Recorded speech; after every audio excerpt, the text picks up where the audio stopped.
Maswerteng hapon po mga ka-STL. Narito na po ang resulta ng STL Rizal. Para sa araw na to, 2nd January 24, 2026, araw ng Sabado. Naway ang mga natayaan nyo pong mga numero kanina ay manalo nawa ngayong hapong ito, 4 PM. Kaya kunin nyo na po ang inyong mga ticket. Narito na po ang resulta.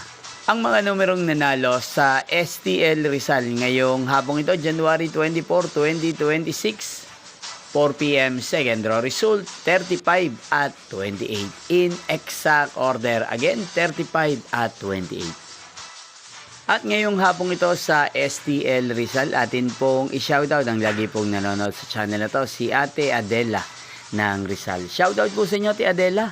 Sana po ay nasa maayos kayong kalagayan. At sa lahat po ng mga taga Rizal, shoutout po sa inyong lahat. Inyo pong napanood ang resulta ng STL Rizal. Maraming salamat po sa patuloy niyo pong pagsuporta sa aking channel. Magkita-kita pong muli tayo mamayang 8:45 PM. Thank you for watching.